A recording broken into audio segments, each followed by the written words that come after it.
धर्मेंद्र प्रधान कल पटना आए थे और उन्होंने नीतीश कुमार से मुलाकात की। ये खबर आप जानते हैं, लेकिन मैं इस खबर को आपको सुनाने नहीं आया हूँ, बल्कि इस खबर के भीतर जो नई एक रणनीति शुरू हो गई है, नई तरह की चर्चा शुरू हो गई है, मैं उससे आपको अवगत कराने के लिए आया हूँ। लगातार आपने देखा होगा किस तरह से उपेंद्र कुशवाहा और संजय जायसवाल के बीच में जुबानी जंग लगातार चल रही है। इसको लेकर के भारतीय जनता पार्टी का एक धड़ा जो है, या केंद्रीय नेतृत्व की बात कर लें, वो काफ़ी परेशान था। यहाँ तक कि बात उठ गई थी कि कमान सुशील मोदी को दिया जाए। लेकिन इन सब के बीच में धर्मेंद्र प्रधान आए, उन्होंने नीतीश कुमार को कोशिश किया कि मना लें, लेकिन माने कि नहीं माने, अब इस बात से भारतीय जनता पार्टी भले ही ये कह रही हो कि 2025 तक नीतीश कुमार ही मुख्यमंत्री रहेंगे, तो इसमें कोई नई बात नहीं है, क्योंकि लगातार भारतीय जनता पार्टी ये बात दोहराती रही है और नीतीश कुमार को एहसास कराती रही है कि हम कुछ भी ऐसा करने नहीं जा रहे हैं जिससे नीतीश कुमार की कुर्सी जाए। लेकिन दूसरी तरफ भारतीय जनता पार्टी के नेता नीतीश कुमार को बार बार कुर्सी उन्हें भारतीय जनता पार्टी ने दिया है, इसका एहसास कराते रहते हैं। बिहार एनडीए की सरकार चल रही है और इसमें बीजेपी जेडीयू दो बड़े दल हैं। हालांकि इसमें हिंदुस्तानी आवाम पार्टी भी है और इससे पहले मुकेश सहनी की वीआईपी भी हुआ करती थी। लेकिन जो दो बड़े दल हैं वो एक दूसरे को फूटी आंख नहीं सुहाते हैं। जेडीयू संसदीय बोर्ड के अध्यक्ष उपेंद्र कुशवाहा और बिहार बीजेपी के अध्यक्ष संजय जायसवाल के बीच में जुबानी जंग राष्ट्रीय सुर्खियां बनी हुई हैं। यहाँ तक कि अब इसी पर चर्चा होती है बिहार की। इन सब मामले को लेकर के पहले भी आपने देखा होगा कि भारतीय जनता पार्टी और नीतीश कुमार के बीच में जंग चलता था, लेकिन वो मामला दूसरा था।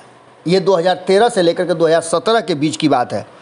उस समय भी गिरिराज सिंह हों, अश्विनी चौबे हों या फिर अन्य नेता हों जो हार्डकोर नेता कहे जाते हैं, वो लगातार हमला करते थे। लेकिन अब जबकि धर्मेंद्र प्रधान और नीतीश कुमार की मुलाकात हो करके सब कुछ ठीक होने का दावा भारतीय जनता पार्टी कर रही है, उसी बीच में एंट्री हो गई है गिरिराज सिंह की।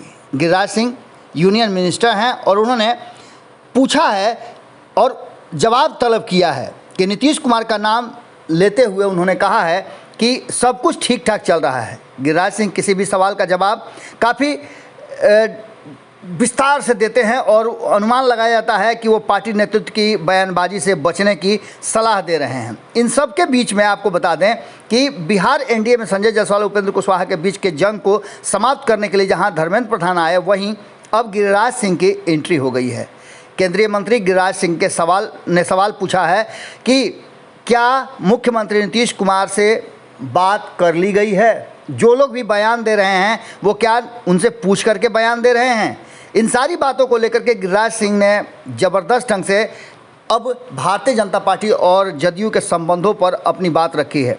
उन्होंने कहा है कि आमतौर पर किसी भी मसले का हल बातों से होता है और बातों को रखना चाहिए, उस फोरम में रखना चाहिए जिस फोरम की लगातार मांग हिंदुस्तानी आवाम पार्टी करती रही है कि कुछ ऐसा नहीं है जिसके चलते हम आपस में बैठ करके बात करें।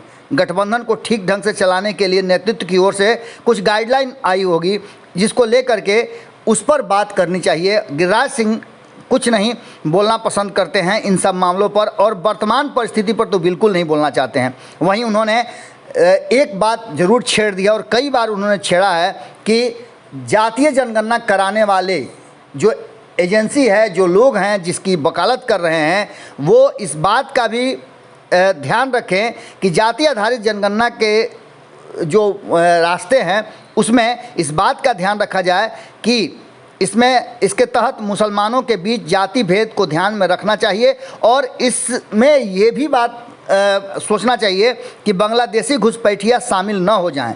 इसका कड़ा विरोध करते हुए उन्होंने स्पष्ट तरीके से अपनी बात रखी है। वहीं शाहजहां सरस्वती की पुण्यतिथि पर कार्यक्रम में शामिल होने के लिए वो गए थे और उन्होंने प्रधानमंत्री नरेंद्र मोदी के जो नई योजना है अग्निपथ, उसे भी बहुत ही बेहतरीन और युवाओं को नई दिशा देने वाला बताया है। अब देखना होगा कि गिरिराज सिंह की एंट्री के बाद और उनके इस बयान के बाद, जिसमें उन्होंने दोनों ही पक्ष के नेताओं से केंद्रीय नेतृत्व के इशारे पर, सलाह पर, उनके मंत्रणा पर बात करने की बात कही है, ये पार्टी लाइन से अलग नहीं होनी चाहिए। देखना होगा कि गिरिराज सिंह हालांकि इस तरह की बातों के लिए जाने नहीं जाते हैं, अपने विस्फोटक बयान के लिए जाने जाते हैं, लेकिन कहीं ना कहीं लगातार गिरिराज सिंह की एंट्री कुछ तो कहानी जरूर है जो केंद्रीय नेतृत्व छुपा रहा है। जुड़े रहिए भारत लाइव के साथ, खबरों का सिलसिला लगातार जारी है।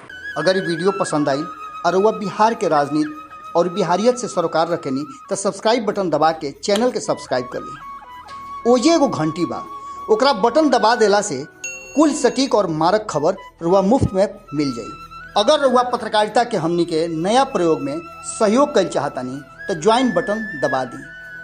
पेटीएम नंबर नोट कर ली 9386816700। धन्यवाद।